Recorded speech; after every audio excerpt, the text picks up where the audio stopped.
Good morning and good evening, everyone. Welcome to Cango Inc.'s second quarter 2025 earnings conference call. At this time, all participants are in a listen-only mode. This call is also being broadcast live on the company's IR website and is being recorded. Joining us today are Mr. Paul Yu, Chief Executive Officer, and Mr. Michael Zhang, Chief Financial Officer of the company. Following management's prepared remarks, we will conduct a question-and-answer session. Before we begin, I refer you to the Safe Harbor statement in the company's earnings release, which also applies to the conference call today, as management will make forward-looking statements. With that said, I will now turn the call over to Mr. Paul Yu, CEO of Cango. Please go ahead, sir. Thank you. Good afternoon, and thank you for joining Cango's second quarter 2025 earnings call. Today marks an important milestone as we report our first quarter following Cango's strategic transformation. This isn't just another quarterly update. It showcases our complete transformation into a leading Bitcoin mining company. In just 9 months, we've scaled to 50 exahash of computing power, placing us firmly among the world's top miners. As part of this transformation, we recently completed a governance and leadership restructuring, onboarding a senior management team with deep expertise across digital asset infrastructure, finance, and energy investments. This leadership team gives us the right mix of skills to hit the ground running and execute our next phase of growth. I'm optimistic about what we can achieve together as we enter a new chapter in the journey. Today, I will walk you through how our strategic execution has fundamentally repositioned us to lead the industry over the long term. Let me start with our financials, where we generated 1 billion RMB in total revenue in the second quarter of 2025, with Bitcoin mining contributing 989.4 million RMB of that amount. However, you can see we incurred a net loss, which reflects 2 accounting adjustments that temporarily mask our operational strengths and should be viewed as essential investments in our foundation for the future. First, our clean exit from China. We completed the $352 million divestiture of our legacy China asset in May, which resulted in one-off loss from discontinued operations. Second, as a part of the acquisition of mining equipment last November, we purchased 18 exahash of mining capacity through a share-based payment. By the time the equipment was delivered in June, our stock price had nearly doubled, triggering a non-cash accounting adjustment in accordance with applicable fair value accounting standards. These were strategic decisions we took into consideration to rapidly build competitive scale and sharpen our focus. The important story is what lies beneath. Excluding this one-off adjustments, adjusted EBITDA for the quarter was 710.1 million RMB, clear evidence of the underlying strength of our Bitcoin mining business. Now let me view the progress we've made in the transformative quarter. We've already achieved one of the industry's largest scale at 50 exahash, representing approximately 6% of the global network's hash rate as of June 30, 2025. July's Bitcoin production reached 650.5 BTC, up 44.4% or approximately 200 BTC increase from June, primarily driven by the full deployment of the 50 exahash mining equipment since end of June. In addition, in August, we strategically acquired a 50 megawatt mining site in Georgia, a move that will reduce power costs and enhance operational stability and lay the groundwork for future expansion. We maintain a fortress balance sheet with $118 million in cash and cash equivalents as of June 30th, provide ample capital to fund our strategic expansion.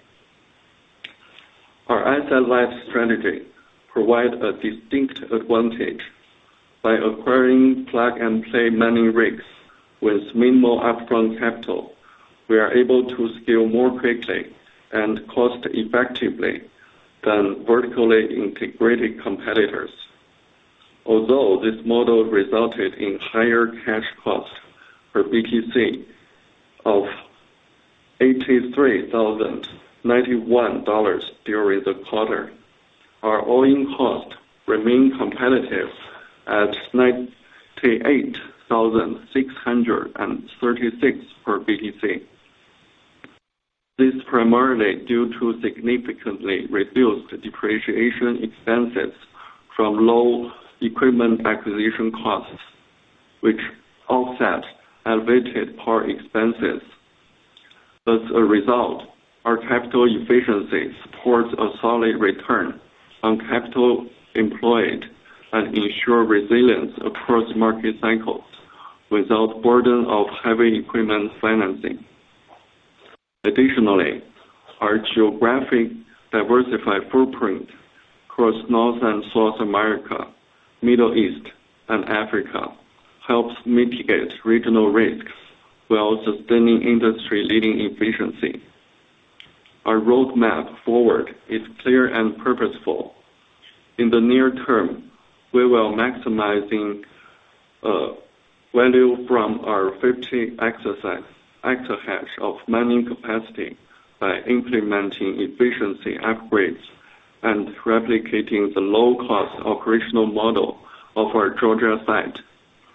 Looking to the midterm, we plan to pilot new renewable energy storage projects aimed at achieving near zero-cost mining operations, while simultaneously retrofitting select facilities to support HPC applications.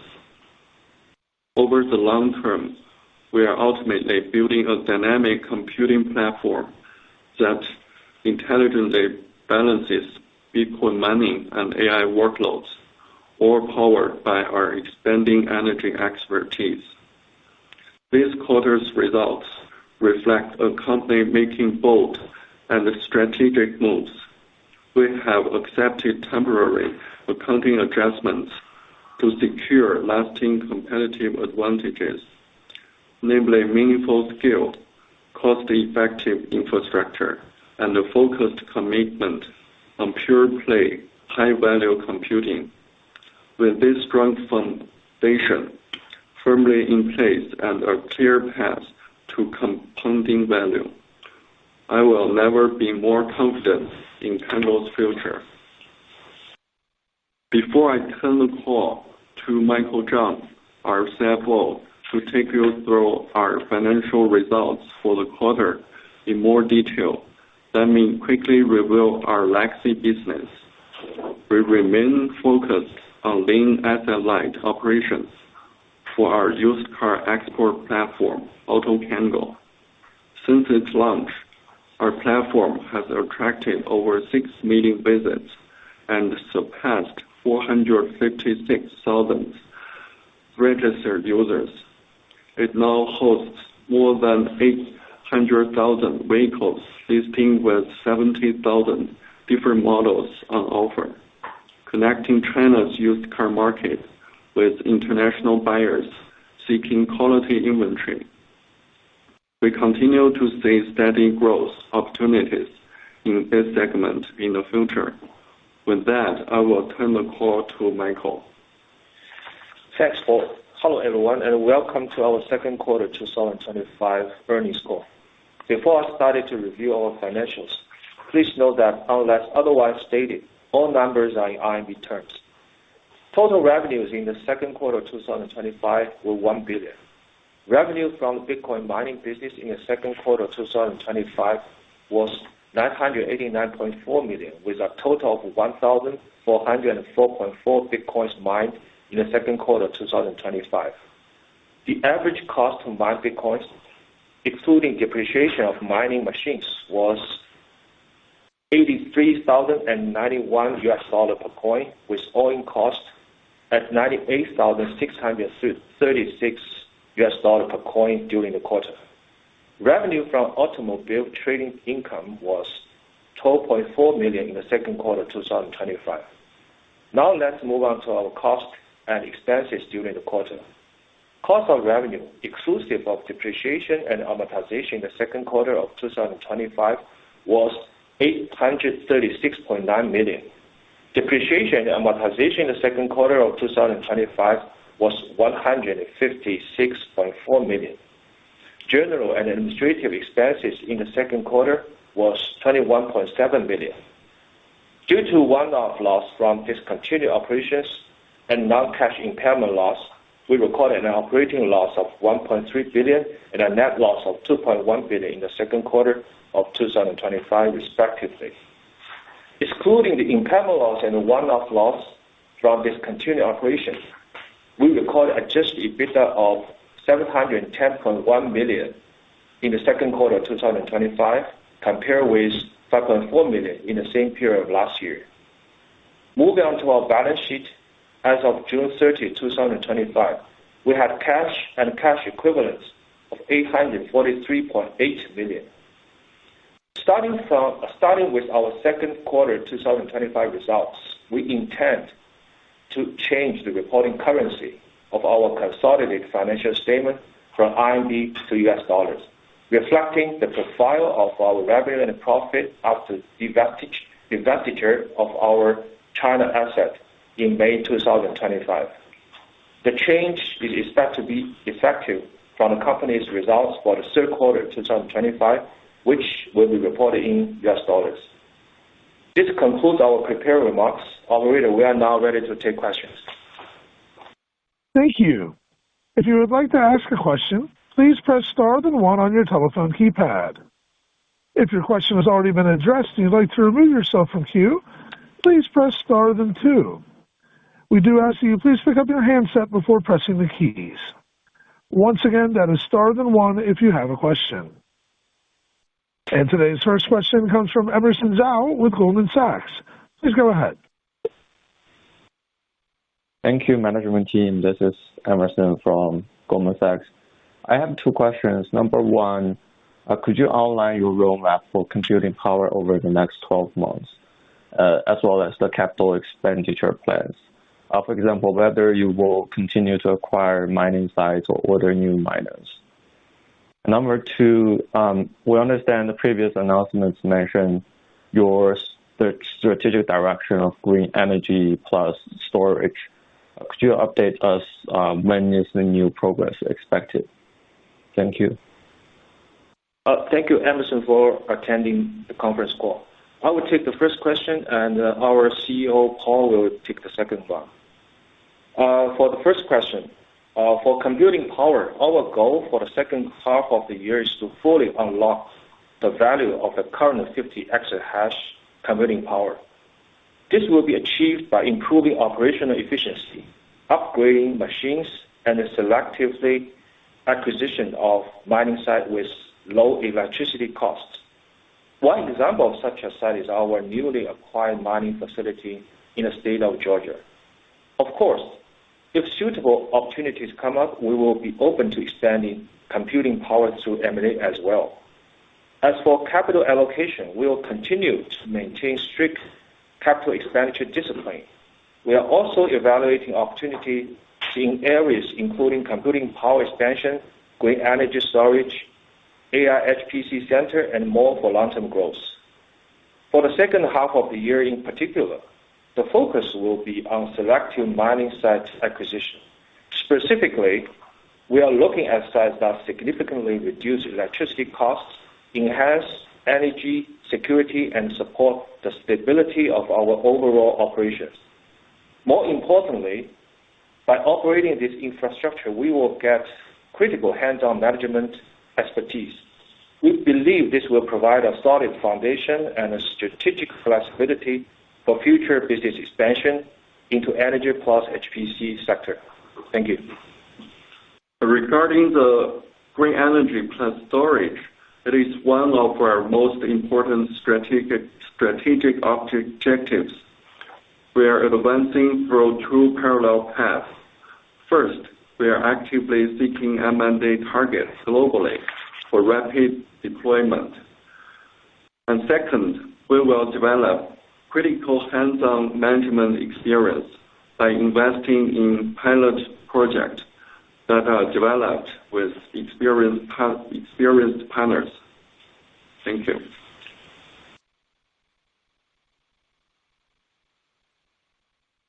Thank you. And our next question today comes from Pingyu Wu with CITIC Securities.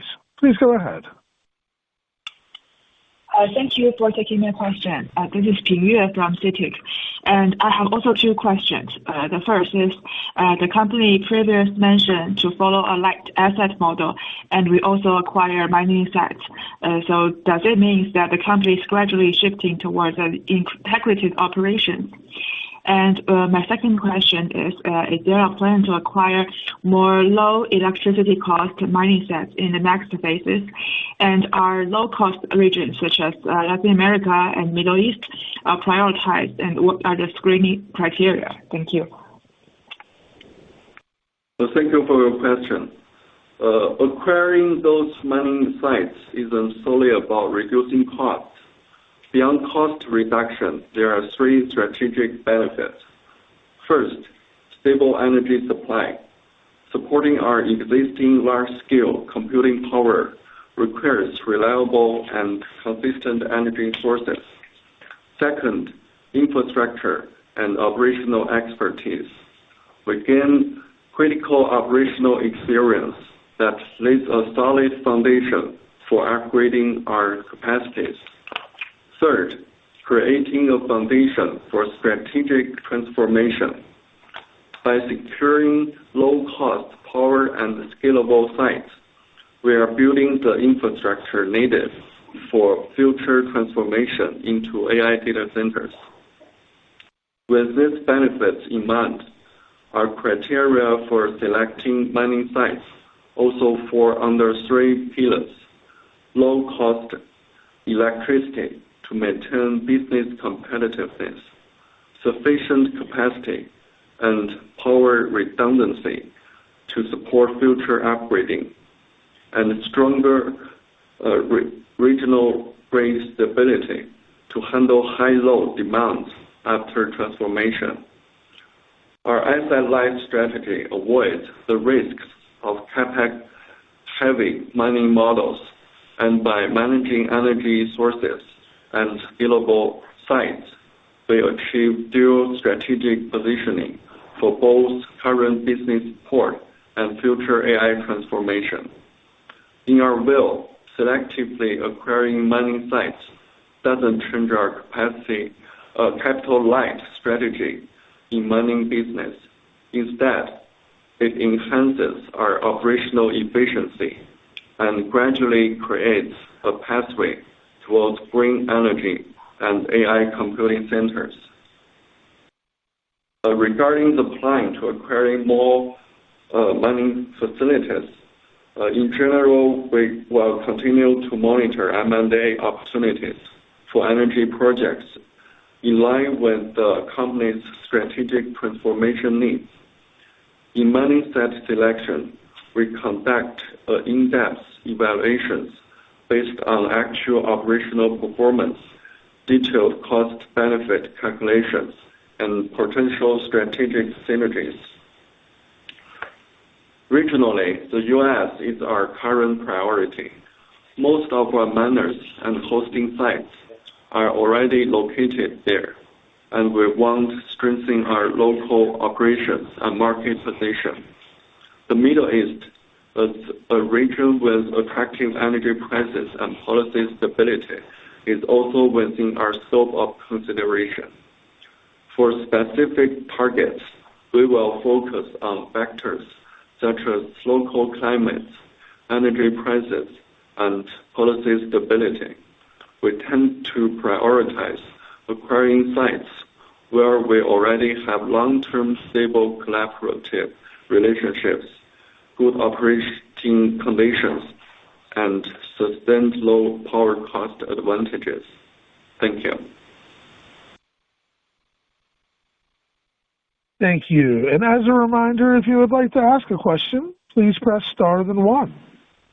Our next question today comes from Jolie Chi with Guoding Securities. Please go ahead.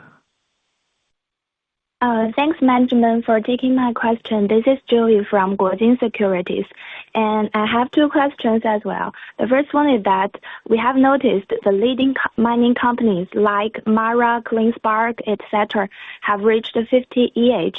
How will Cango maintain its computing power market share? Are you facing miner supply shortage or energy efficiency bottleneck?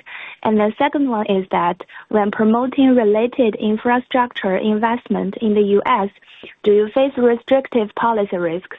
Thanks. Thank you for your question. I would take the first one.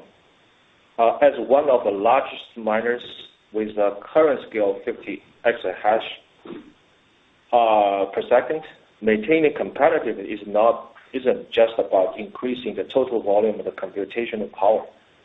The critical factor, I think, is deep optimization of computing power efficiency. We have established a unique asset-light model which focuses on strategic acquisition of second-hand on-rack miners to achieve rapid, low-cost mining capacity expansion. This strategy will continue to be a core advantage. Meanwhile, we will not cling to inefficient capacity. We closely monitor miner performance and economic metrics. We dynamically phase out inefficient capacity and upgrade to more energy-efficient miners. Miner supply shortage will not be a bottleneck. I think we got the expertise and the relationships to acquire cost-effective hardware to grow to drive our growth. Furthermore, we remain open to computing power M&A opportunities that align with our strategies. Thank you. Regarding U.S. infrastructure investment, we continuously monitor changes in the policy environment. We have deployed local compliance teams and legal advisors to evaluate potential restrictive policies and mitigate related risks. Currently, most computing power-friendly states in the U.S.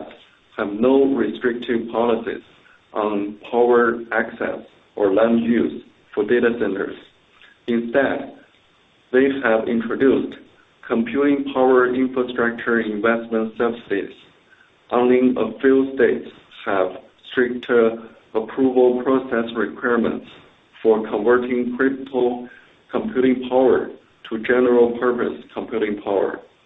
We have established regular communications with local energy regulators to ensure compliance and efficiency during project implementation. Thank you. Thank you. And our next question today comes from William Gregozeski with Greenridge Global. Please go ahead. Thanks, and congratulations on all the progress you guys have made over the last 10 months on this change. I also have two questions. The cost per BTC has increased, and you mentioned you have the new mining equipment, the Georgia acquisition, and then you're making optimizations. Is there a number we should be looking at for what you think the cost is going to be as you exit the year on that with your current exahash portfolio? And then second question is, given how undervalued the stock is, do you plan to do any repurchases or just prioritize the cash for operational expansion?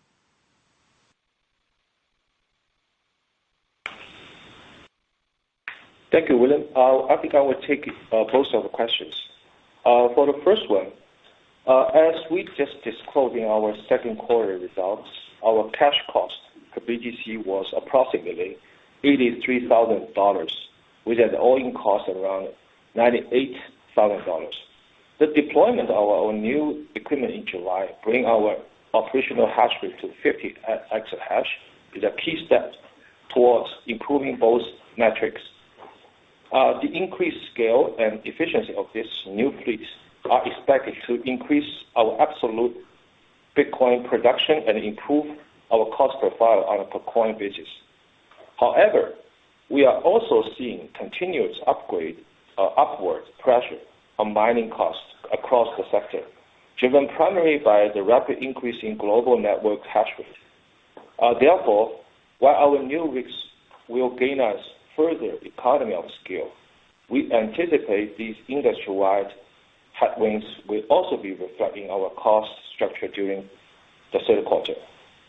And as for the second question, we absolutely agree that our current stock price doesn't reflect the intrinsic value of our business. We firmly believe that the most sustainable way to achieve a fair value is through the continued development of our core business and enhancement of profitability.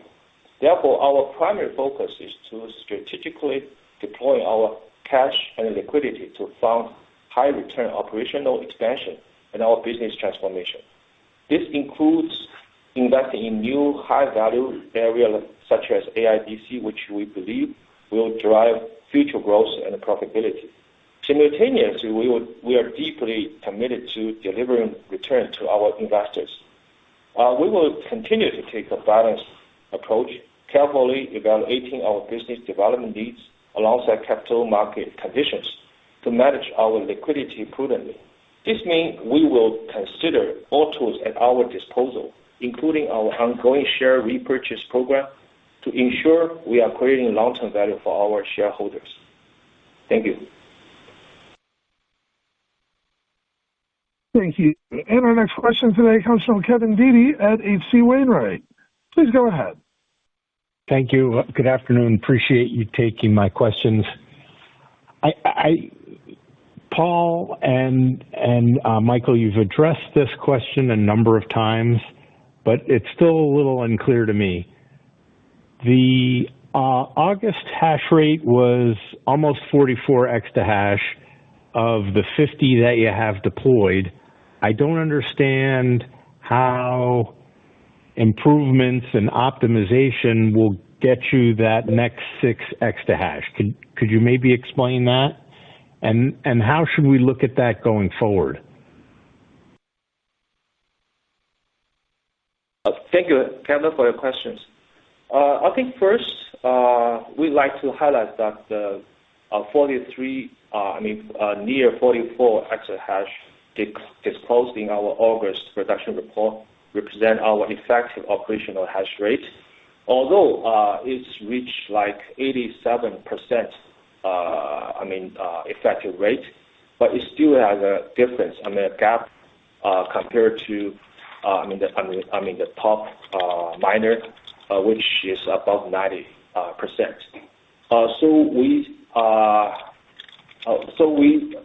We expect we still have space to improve our efficiency. I think that's our major way to improve our efficiency is to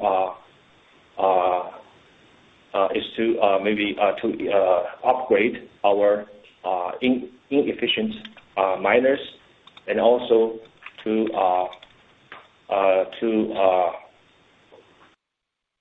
develop our operational team.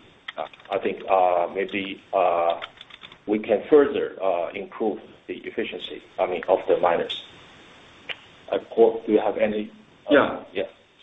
I think it takes time to implement our rigs on track after the acquiring all the many machines.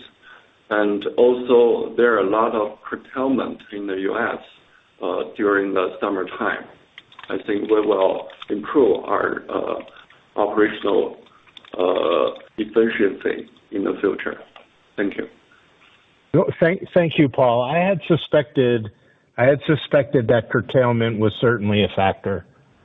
Okay, just from a high level, what do you think is the most important aspect of Cango's June report? What would you really like to have resonate for investors?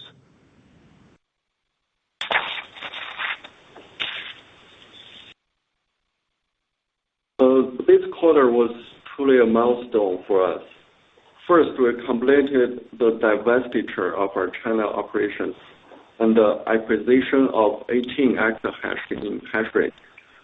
We have finalized the change in ownership and established a new management structure and team. We are now fully prepared and ready to move forward. For a business perspective, having 50 exahash means we're officially entered the first tier of industry players.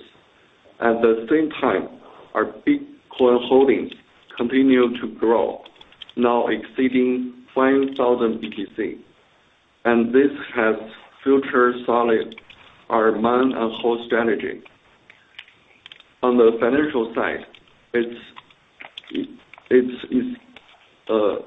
especially worth highlighting that while maintaining scale with validating the effectiveness of our business model through solid financials, we also see continued opportunities for cost optimization, which will remain a focus in our next phase. Perfect, Paul. Thank you very much. It was a very comprehensive review, and I appreciate you discussing it with me. And congratulations on all the progress you've made. Thank you. Thank you. And that concludes the question and answer session. Thank you once again for joining Cango's second quarter 2025 earnings conference call today. Have a great day.